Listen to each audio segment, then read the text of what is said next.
The 2025 Swimming World Championships are here, and for our first final session, let's break down one of the most exciting races at any meet, the 400 freestyle relay. Here, we had some very exciting races for gold medals, as well as our first looks at a lot of swimmers for this meet. There was a bit of intrigue right at the start. Team USA, who were considered the favorites, had some question marks around some of their swimmers, because one of the clutch swimmers from Paris, Tori Husk, actually pulled out of the 100 butterfly before this relay in order to focus on it, which was a big deal because she's the Olympic champion in that event, and it was reported that she was pretty heavily affected by the food poisoning that had been making its way through the American team during their training camp. The biggest blow came during that final session though, because after maybe a slower than expected semifinal, the 100 butterfly, Gretchen Walsh was pulled off of the relay entirely and replaced with Erin Gemmel. Just a reminder that a swap like that, after the official lineups have already been submitted, can only be done for medical reasons, and it must be approved by a World Aquatics doctor, so reports of illness impacting the Americans aren't really just speculation anymore. With that drama unfolding before the race started, the stage was set for an epic duel between Team USA and the Australians. The Australians have of course been dominant in this relay for years, but look a little more vulnerable this year. Would someone finally take them down here? Both teams led off with some heavy hitters, as Molly O'Callaghan was in for the Aussies and Simone Manuel led off for the Americans. At the first turn, it was actually the Netherlands with the slightest of leads, with the Australians and the Americans not far behind. But over the second 50, O'Callaghan made her move and gave the Australians the lead at the first exchange with a 52.79. After that, it was a battle between Meg Harris and Kate Douglas, and these two turned in nearly identical splits.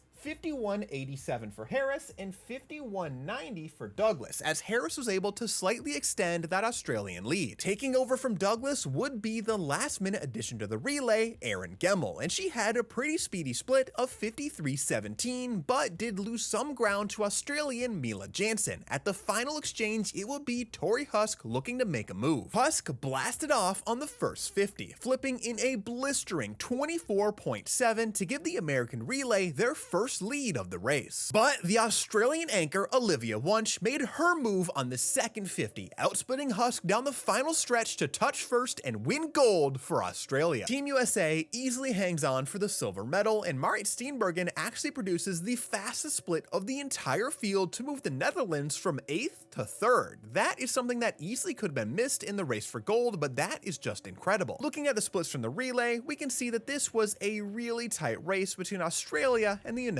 States. Australia gets the early lead with O'Callaghan, and then Harris and Douglas are pretty much dead even. The difference maker really seems to be that third leg where Gemmel had to be subbed in, while Jansen had a big time split of 52.89 to push the Australian lead. Her flat start personal best is only 53.78, and she placed 6th at the Australian trials, but clearly earned her spot in the morning with a 53.10 split. Then at the end, Tori Husk gave a solid effort with a sub 53 second split, but it was a bit off of her flat start time from US Nationals, as well as the impressive splits she was just posting during the Paris Olympics, raising some questions about her potential health, though it is very early to speculate too much. That was a very exciting race in the women's 400 free relay, and the trend would continue in the men's race. At the start of the race, it was Jack Alexi leading off for the American team. He stormed out to an early lead at the 50 and maintained that lead through the second 50, touching first for the Americans in a 47.24 for the early lead. On the second leg of the race, we had some complete fireworks between the Australian and American teams, as Patrick Salmon and Kai Taylor nearly lit the pool on fire sprinting next to each other. With flat start best times of 47.47 for Salmon and 48.01 for Taylor, these two both split 47 zeros, with Salmon having the slightly faster split, 47.03 to 47.04. Thomas Chacon also had a very strong second leg for the Italians, blasting a 47.10 to keep them in the fight, basically dead even with the Aussies. On the third leg, it was Giuliano versus Giuliani, as Chris Giuliano had the slightly faster split of 47.43 to slightly extend the lead over the Australians, as the Italians actually began to make up some ground. However, that matchup on the final leg is absolutely terrifying. American rookie Johnny Kulo versus not the fastest, but certainly the most consistent anchor in the world of swimming,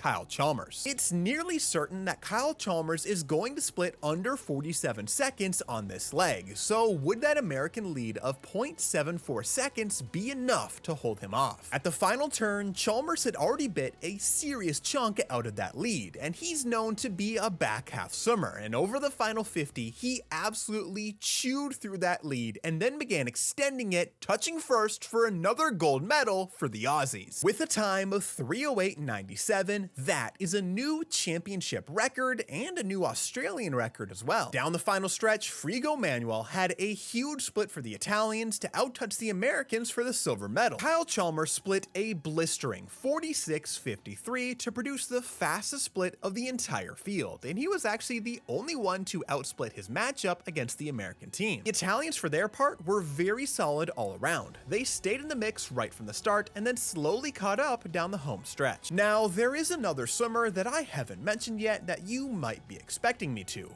World record holder Zhanle. Pan typically leads off this relay, but this time he was on anchor duty, and China did not get off to a very good start, as they were 8th at both the first and second exchanges. When Pan eventually dove in, they were tied for 7th, which is technically still last, and from there he managed to rip a 46.63, the second fastest split behind only Chalmers and the only other 46-second split in the field. While it is certainly possible to draft when you're behind in a relay, when you're that far back, it typically does more harm than good, as you are severely battered by waves. So all things considered, that is a super solid split, and it will be interesting to see how the individual 100 free eventually plays out. Overall, these relays were super exciting, as they always are. Not only do we have some great races, but also some really quick splits across both events. Which split stood out to you the most on these relays, and what events are you most looking forward to in the next couple of days? Let me know down below.